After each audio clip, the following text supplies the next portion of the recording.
اے محمد صلی اللہ علیہ وآلہ وسلم، جو کپڑا لپیٹے پڑے ہو، اٹھو اور ہدایت کر دو، اور اپنے پروردگار کی بڑائی کرو، اور اپنے کپڑوں کو پاک رکھو، اور ناپاکی سے دور رہو، اور اس نیت سے احسان نہ کرو کہ اس سے زیادہ کے طالب ہو، اور اپنے پروردگار کے لیے صبر کرو۔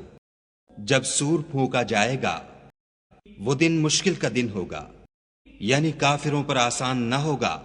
ہمیں اس شخص سے سمجھ لینے دو جس کو ہم نے اکیلا پیدا کیا اور مال کثیر دیا، اور ہر وقت اس کے پاس حاضر رہنے والے بیٹے دیے، اور ہر طرح کے سامان میں وسعت دی۔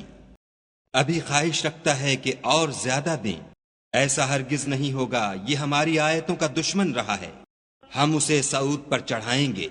اس نے فکر کیا اور تجویز کی، یہ مارا جائے، اس نے کیسی تجویز کی، پھر یہ مارا جائے، اس نے کیسی تجویز کی، پھر تأمل کیا، پھر تیوری چڑھائی اور منہ بگاڑ لیا، پھر پشت پھیر کر چلا اور قبول حق سے غرور کیا، پھر کہنے لگا یہ تو جادو ہے جو اگلوں سے متصل ہوتا آیا ہے، پھر بولا یہ خدا کا کلام نہیں بلکہ بشر کا کلام ہے، ہم ان قریب اس کو سقر میں داخل کریں گے۔ اور تم کیا سمجھے کہ سقر کیا ہے؟ وہ آگ ہے کہ نہ باقی رکھے گی اور نہ چھوڑے گی، اور بدن کو جھلس کر سیاہ کر دے گی۔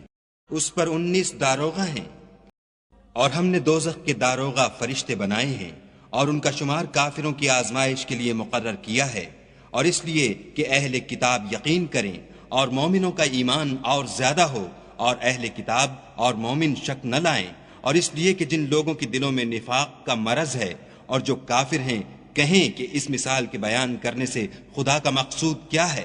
اسی طرح خدا جس کو چاہتا ہے گمراہ کرتا ہے اور جس کو چاہتا ہے ہدایت دیتا ہے، اور تمہارے پروردگار کے لشکروں کو اس کے سوا کوئی نہیں جانتا، اور یہ تو بنی آدم کے لیے نصیحت ہے۔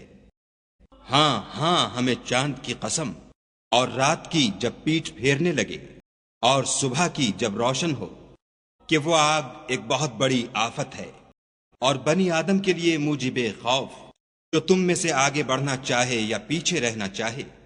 ہر شخص اپنے اعمال کے بدلے گرو ہے، مگر داہنی طرف والے نیک لوگ، کہ وہ باغہائے بہشت میں ہوں گے اور پوچھتے ہوں گے، یعنی آگ میں جلنے والے گناہ گاروں سے، کہ تم دوزخ میں کیوں پڑے؟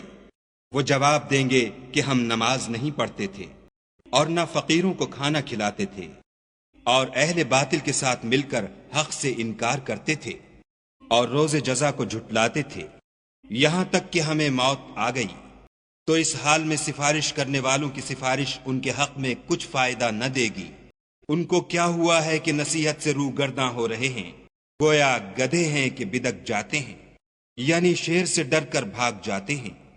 اصل یہ ہے کہ ان میں سے ہر شخص یہ چاہتا ہے کہ اس کے پاس کھلی ہوئی کتاب آئے، ایسا ہرگز نہیں ہوگا۔ حقیقت یہ ہے کہ ان کو آخرت کا خوف ہی نہیں، کچھ شک نہیں کہ یہ نصیحت ہے۔ تو جو چاہے اسے یاد رکھے، اور یاد بھی تبھی رکھیں گے جب خدا چاہے، وہی ڈرنے کے لائق اور بخشش کا مالک ہے۔